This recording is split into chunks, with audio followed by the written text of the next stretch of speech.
So, Seth Rogen, a man who I think's had one bong too many, over the last few years, he slowly began to lose his mind.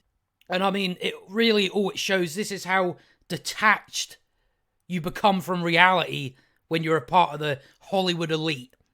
You just can't look at reality like most normal people would look at reality.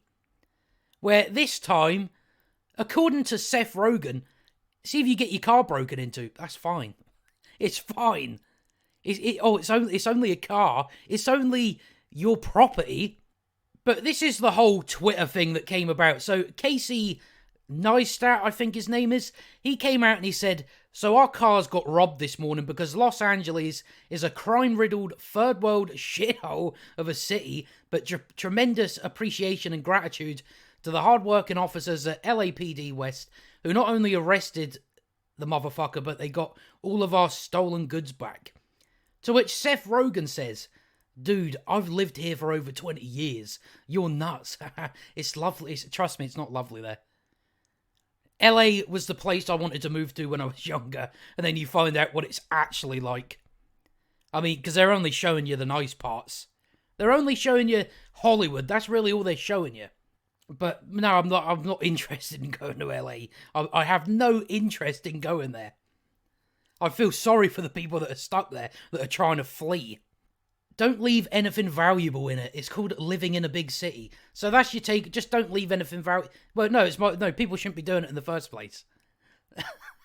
That's the normal response. So Casey comes back and he said, I can still be mad though, right? Feel so violated. So Seth Rogen says, you can be mad, but I guess I don't personally view my car as an extension of myself. Well, it is, because it's someone's property. It's someone's property, so it is an extension of myself. This is just commie bullshit. That's all that is. And I've never really felt violated. Any of the 15 or so times my car was... Right, so you just said LA is a lovely place, yet your car's been broken into 15 times. And you think it's a lovely place. Piss off. See if that's happened 50... No, it's a shithole. Not every part of it. Not all the people, but... LA is a shithole. I mean, if you've got people breaking into your car 15 times. Yeah, there's a problem there then, Seth. But you're not going to get it because you're a bit slow. Once a guy accidentally left a cool knife in my car, so if it keeps happening, you might get a little treat. That's his logic. That's the logic of Seth Rogen. But then it continues on, and Casey says, I didn't get any treats, he just took the decorations for my daughter's 7th birthday party and left bloody handprints. Serious question, how did you get your car broken into 15 times? I lived in West Hollywood for 20 years and parked on the... It shows that you've lived in Hollywood for 20 years. It shows. Because you're detached from reality. You don't live in the reality everybody else lives in. Also, it sucks your shit was stolen, but LA is not some shithole city. Well, from what I'm hearing and what I see, I think that's to the contrary. As far as big cities go, it has a lot going for it. But this really goes for the whole Black Lives Matter stuff. It's like they're quite happily cheer it on because they think that their houses are never going to get done in or nothing like that. That's why. But as soon as it happens, they'd be crying about it. But all the other people that have their businesses burned down to the ground, fuck them, because I've still got my mansion. But as soon as it comes to his door, he's gonna have something different to say about it. It's quite easy to cheer on stuff like this in your gated community, quite easy. But yeah, to say that your car was broken into 15 times, and you don't see a problem there. You don't see, oh, well, that's a problem. It must be a bit of a shithole.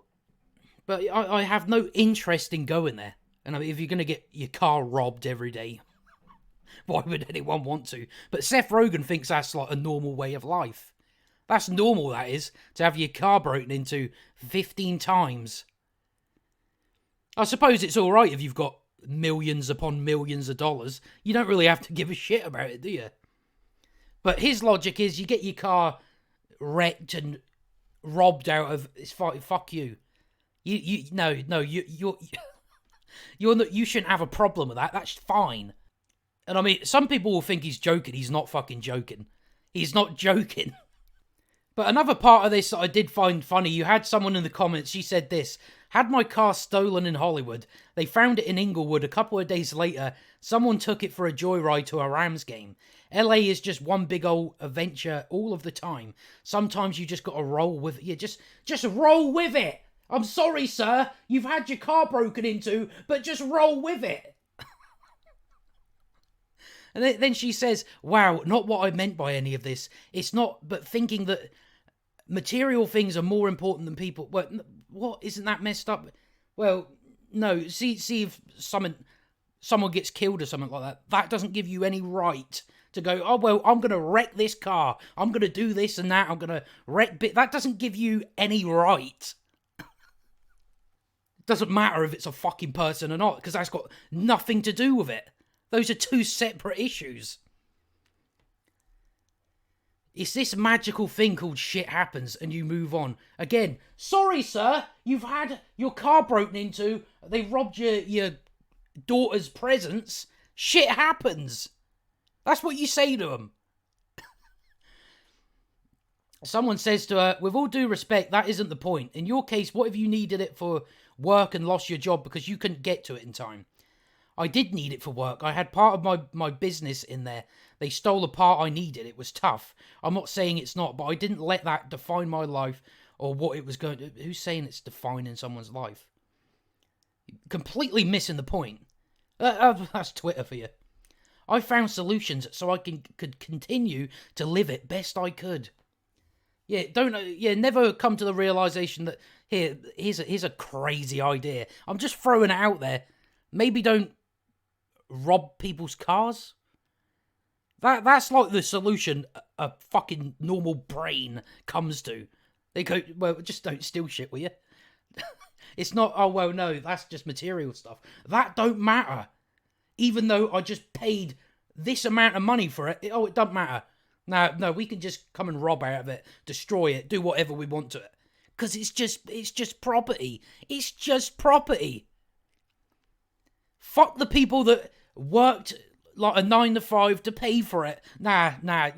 You had your car robbed. Oh, well, shit happens. You just got to roll with it, sir. Is that the logic people have on this? Absolute insanity. And you know she only came back with this second remark because in case people thought she was being racist. But so you just got to roll with it. Well, these people are insane. Which I'm guessing I don't really need to say. Most people get that. Yeah, these people are insane that think you can just rob shit and it's totally fine. There should be no repercussions. But I mean, Seth Rogen's that boring that I spent more time on the woman that was talking shit. He's just an absolute. I don't know what happened to the guy.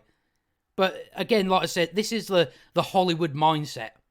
I kind of feel shame for because I used to like the guy. I kind of feel a bit of shame for that because the guy's a complete dickhead. But that's all I got to say. I ain't really got nothing good to say about Seth Rogen. But if you enjoyed the video, like and subscribe, and I'll see you next time.